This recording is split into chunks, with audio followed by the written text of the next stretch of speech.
And so here we are at the beginning of the end for Poems That Changed Me, at least for the 2021 edition. This is the first poem for December, which means we only have 4 more Wednesdays after this to round out this year of transformative poems, at least for this guy. Next year, as you may know, this project will continue, but with 52 different people, with some really phenomenally talented poets and editors and advocates for poetry, talking about a poem that changed them. So stay tuned for more information. As you can see, the layout for today's project is a little different than normal.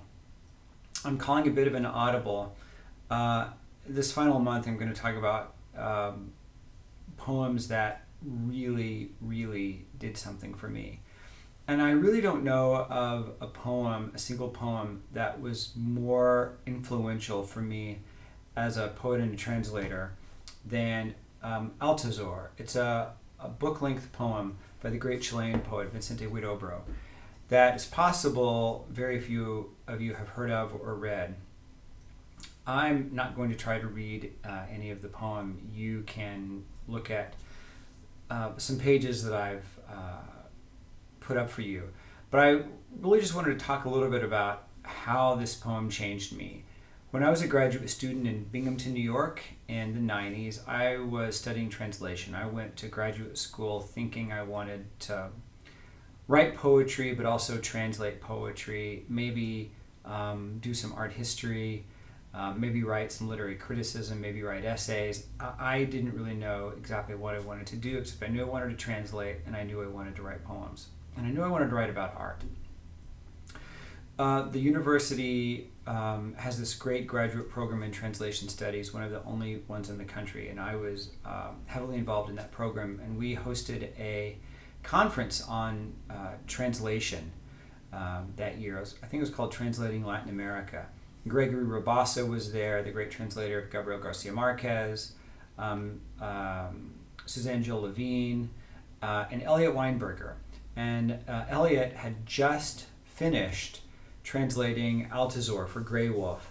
And this was really the sort of first public presentation of the book. And of course, I had not known very much about Huidobro. The only thing I knew is that he and Pablo Neruda were arch enemies. They absolutely hated each other. Violent, deep hatred, he and Neruda. The two great Chilean writers of probably the history of Chile, and two of the great writers of the America, absolute arch enemies. I mean, how could it be any other way? And I remember Eliot reading some of the passages that are before you, and I was completely blown away by it. I became utterly immersed in Huidobro and in this particular poem. I have read it, I've studied it, I've taught it, I've transcribed part of it. I even took a stab at translating part of it. I have lived with this poem in so many different ways. And one of the reasons that it really changed me was not only because of what Huidobro was trying to do, but also by what Elliot Weinberger, the translator, does. I don't know if there's any greater translation of any work ever than Eliot's translation of this poem. If you just look at the sweeping willow section down below, Huidobro is famous in this poem for his neologisms. He makes up words, he splices words, he at times descends into utter nonsense, and Eliot translates all of this. It's an absolutely remarkable performance. I really don't know anything like it. But on the Huidobro side, he is trying to make an epic poem to rival all of the epic writing during the modernist era. Begun in 1919, finished in 1931. He is working on this while Joyce is working on Ulysses, Finnegan's Wake, Eliot's working on The Wasteland. All of the great modernist writers are trying to make these big meta-narratives. And Huidobro actually succeeds. While Neruda's writing Canto General, way before he's doing Canto General, Huidobro is writing Altazor. In some ways, I think Altazor is a greater poem than Canto General, though they both have this unbelievable ambition to soar. Huidobro was writing in Spanish, living in France. He's one of the only people, might be the only people I know who has had portraits of him painted by Picasso, Juan Gris, and one other amazingly talented poet who will probably come to me. And I think actually Picasso illustrated a version of Altazor. I would highly encourage anyone who loves poetry to track down this poem. It's written in 7 cantos. It begins with him talking about being born at the age of 33 when Christ died. And Altazor is a neologism of alto, high, and azor, hawk. And it is this anti-poem. Altazor is the anti-poet.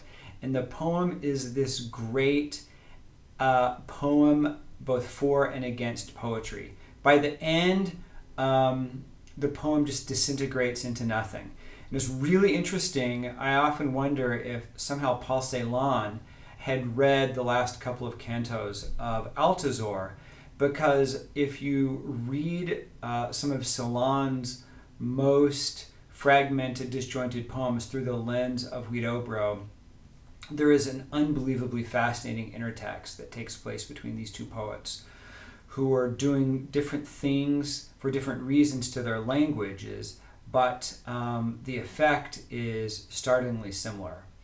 Anyway, I cannot recommend this poem highly enough. I'm always shocked when I teach this poem and students love it. Even they are kind of blown away by the soaring ambition, the unbelievably lyric language. There is a canto, I think it's canto 3, that is a beautiful love poem. I mean, read through our modern or postmodern sensibilities, it could come off as a little patriarchal, a little bit too much machismo, but the sentiment is impossible to ignore.